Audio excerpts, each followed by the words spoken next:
Assalamu alaikum and good evening viewers. This is Ali from the business desk of the correspondent.pk.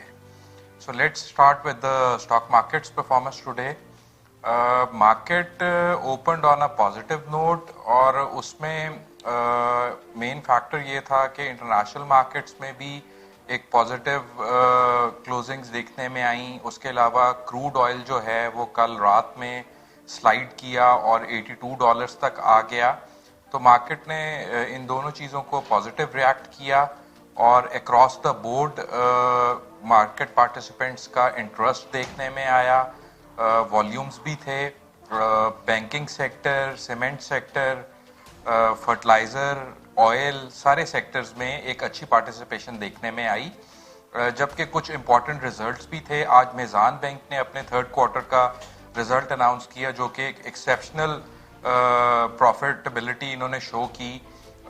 ₹6.41 की quarter की earning आई और 9 months की earning ₹16 के around हो गई है, जबकि ₹2 का कैश इंटरिम डिविडेंड भी अनाउंस किया.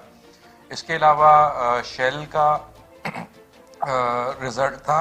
इसमें इन्होंने इस क्वार्टर में लॉस शो किया है जिसकी वजह से शेल के शेयर में प्रॉफिट टेकिंग और सेलिंग देखी गई.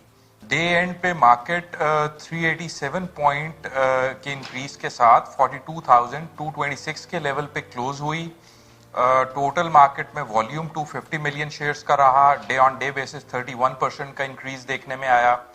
ट्रेडेड वैल्यू 6.65 बिलियन रुपीस की रही. इसमें 15% का इंक्रीज देखने में आया, जबकि मार्केट कैपिटलाइजेशन भी 51 बिलियन रुपीस से इंक्रीज की.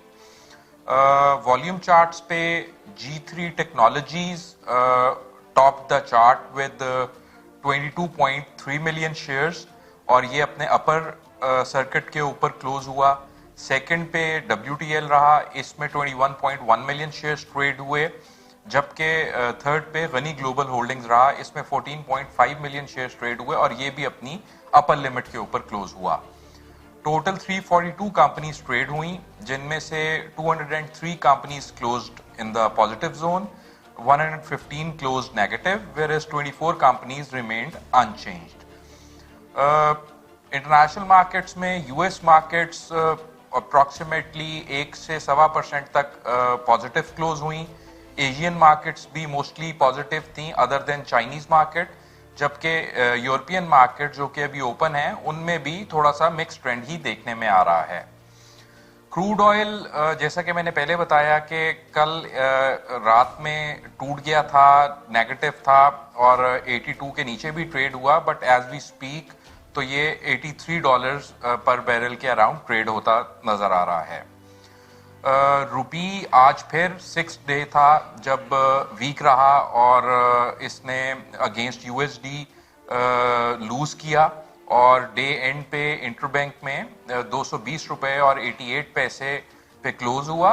₹1.17 नेगेटिविटी के साथ. ऑन द पॉलिटिकल एंड अभी ये जो संडे को इलेक्शन हुआ है उसके बाद से PTI ने एक थोड़ा एग्रेशन शो किया है और धरने को लेके स्टेटमेंट्स दी जा रही हैं, बट अभी आई बिलीव के विद इन अ वीक थोड़ी पॉलिटिकल सिचुएशन क्लियर होगी, बिकॉज पॉलिटिकल टेम्परेचर बढ़ेगा तो वो मार्केट को चेक में रख सकता है. इकोनॉमिक एंड पे पाकिस्तान ब्यूरो ऑफ स्टैटिस्टिक्स ने कुछ डेटा रिलीज किया है. सबसे पहले ट्रेड डेफिसिट के डेटा की बात करते हैं. सितंबर का जो ट्रेड डेफिसिट नंबर आया है दैट इज $2.9 बिलियन, जो कि मंथ ऑन मंथ बेसिस पे 19.17% का डिक्लाइन देखा गया है. और अगर हम इसको सेम पीरियड लास्ट ईयर से कंपेयर करें तो उसमें 30.18% का डिक्लाइन देखा गया. और इसकी मेन रीजन यही है कि जो कुछ महीने पहले स्टेट बैंक ने इंपोर्ट्स पे रिस्ट्रिक्शन लगाई थी, उसकी वजह से हमें ये ट्रेड डेफिसिट कम होता दिखाई दे रहा है. इसके अलावा टेक्सटाइल एक्सपोर्ट्स के नंबर्स भी आए हैं. सितंबर में $1.53 बिलियन की टेक्सटाइल एक्सपोर्ट्स हुई हैं, जो कि अगर हम सेम पीरियड लास्ट ईयर से कंपेयर करें तो स्लाइट इंक्रीज है 2.7% का. जबकि अगर हम इस करंट फिस्कल ईयर के पहले क्वार्टर की बात करें तो इसमें 4.58 बिलियन डॉलर्स की टोटल टेक्सटाइल एक्सपोर्ट हुई है और इसमें भी सेम पीरियड लास्ट ईयर से 3% का इजाफा देखने में आया है।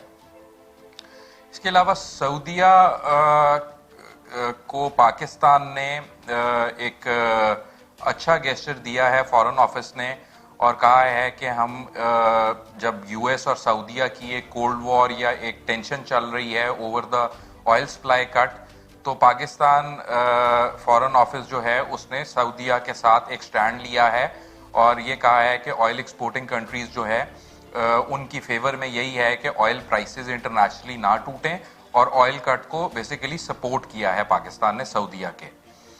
इसके अलावा कॉर्पोरेट साइड पे होंडा ने फाइनली अपने नए प्रोडक्ट जो HRV है उसकी लॉन्च डेट अनाउंस कर दी है विच इज़ 21 अक्टूबर और इसमें 3 वेरिएंट्स इंट्रोड्यूस करवाए जा रहे हैं जिनमें से एक वेरिएंट हाइब्रिड भी होगा। So that's all for today. Let's meet again tomorrow on the same time. Till then, अल्लाह हाफिज।